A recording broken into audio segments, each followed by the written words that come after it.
Good afternoon, students. Today's is a fairly important topic for you people in pathology as well as medicine. A case history: a 60-year-old chronic smoker came with a complaint of hemoptysis and breathlessness to the hospital. What do you suspect?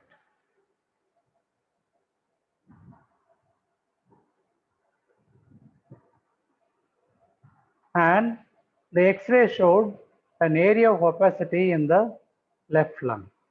What is your diagnosis? Discuss the etiology, classification, and morphology of this lesion. Add a note on the methods of diagnosis. So this will be the mark distribution. Diagrams also shall be carrying marks. The diagnosis is this.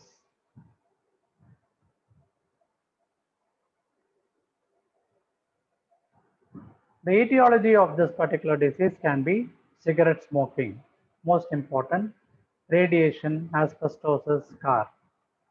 And there are certain weird instances such as Hiroshima and Nagasaki. The Earth's crust is also filled with these elements which can be carcinogenic.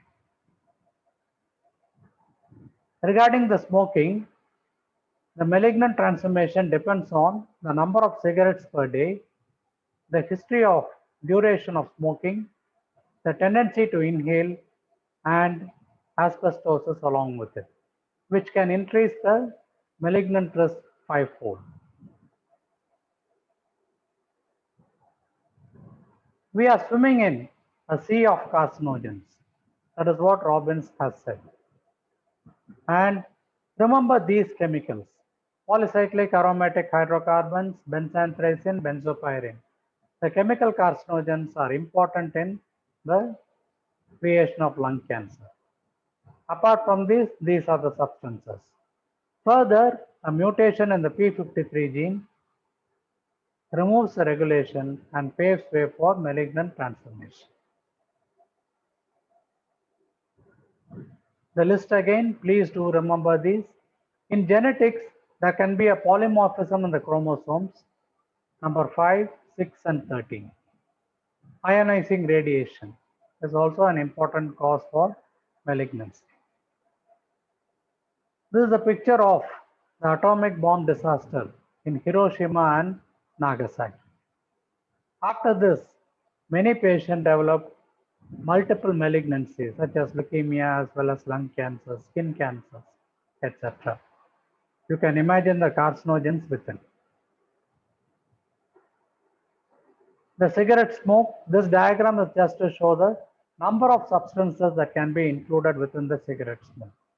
For example, there can be paint, there can be carbon monoxide, tar, and others. That is why the Robbins has said there are more than 1,200 carcinogens that are associated with lung cancer. Regarding the classification of lung tumors, it can be benign or malignant. The malignant tumors, please do remember these names. The present trend in classification is small cell carcinoma, non-small cell carcinoma. The small cell carcinoma we shall be seeing later. The non-small cell carcinoma is further divided into squamous cell carcinoma, adenocarcinoma, and large cell carcinoma. Sometimes there can be a combination of adeno and squamous. It is called as adenosquamous carcinoma. Carcinoid is another tumor. So these are the malignant epithelial tumors of the lung. Please do remember them. Regarding the age and incidence, this is a very interesting diagram. There is a slight difference between the Western countries and India. In the Western countries, adenocarcinoma is the most common one, forming nearly 50% of the cases. Whereas in India, squamous cell carcinoma is the most common, followed by adenocarcinoma. The patients are mostly beyond 40 years of age, and the incidences increase as they go to 60 and 70 years. These are the signs and symptoms of bronchogenic carcinoma. I will not be reading the list, but then there are some mentioned with stars against their presence. Cough, weight loss, hemoptysis, and fever. Because these are all symptoms common to tuberculosis also. And in the examination, when a clinical history is given, it is likely that the student can mistake one for the other and write the other answer. So let us be careful when we are handling the clinical history. What are the preceding lesions or the precancerous lesions? They include metaplasia, dysplasia, and carcinoma in situ. So this is a normal ciliated bronchial epithelium. Now, when there is too much of an irritation, such as a cigarette smoke, you find that the ciliated columnar epithelium is replaced by a stratified squamous epithelium. This is called metaplasia. Replacement of one adult type of tissue by another is called as metaplasia.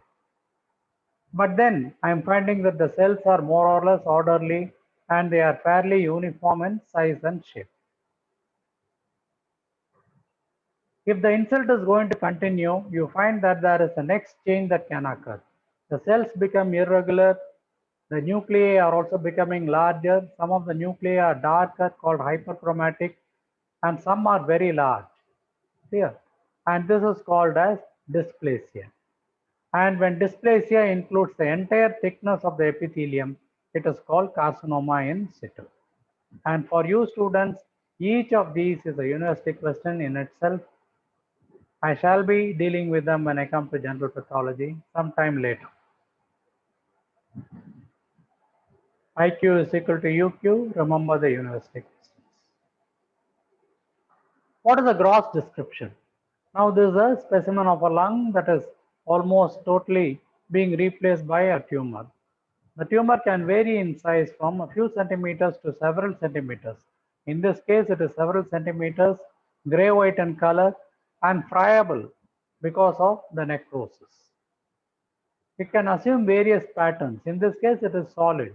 But see what are the other patterns that are possible in a bronchogenic carcinoma. It can be infiltrating, it can be proliferating, sleeve-like, or ulcero-proliferative. So this is the trachea and this is the bifurcation. I find a tumor that is below the bronchus, it is breaking the bronchus and moving into the lumen. So it can be considered to be both infiltrating as well as proliferating.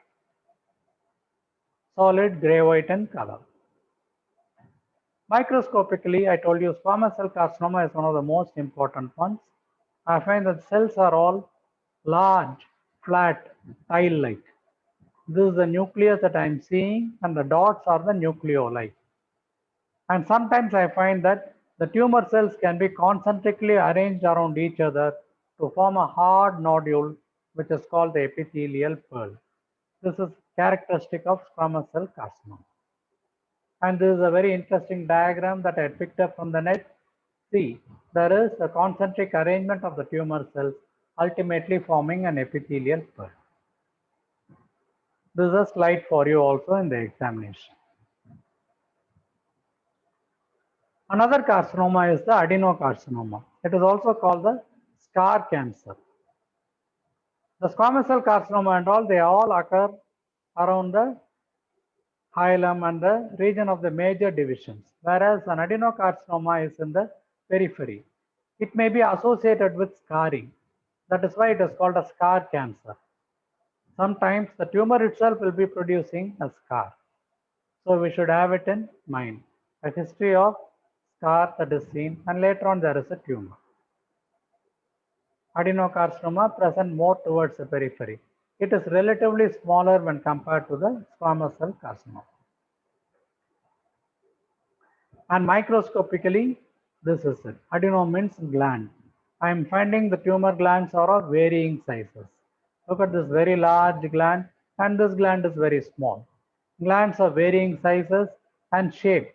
The shape also is different for each.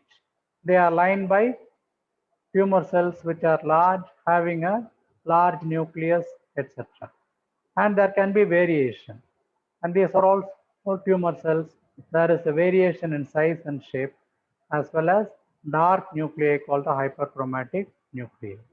And all these pink bundles are all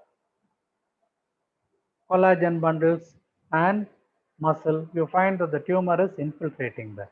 So it is infiltrating into the surrounding tissue. Microscopically, there can be these patterns: acinar, that is gland-like; papillary, finger-like; mucinous, secreting jelly-like material; and lipidic means thin and flattened.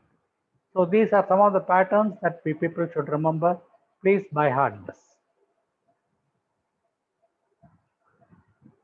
Another carcinoma can be the bronchiolo-alveolar carcinoma. Look at the picture first. These are the normal alveoli, and here I am finding the tumor. But when I see the tumor roughly, I am also seeing an alveoli-like outline. So the tumors are along this outline, and hence they are called as lipidic or lining. They usually occur in the terminal bronchiole or the alveoli, and the cell of origin appears to be the Jacques-Secte. It is a cell that has been found in the sheep, similar to the type 2 pneumocytes and the Clara cells. So these are supposed to be the cells of origin which gives rise to bronchiolo-alveolar carcinoma. The alveolar outline is preserved. Sometimes it can be mucus secreting. Again, the same one, I am finding the alveolar space-like structures, and these are being lined by the tumor cells. Here the cells are all columnar. Almost a single row of cells that are seen throughout. And a special stain, immunohistochemistry, has been done positive for CK20.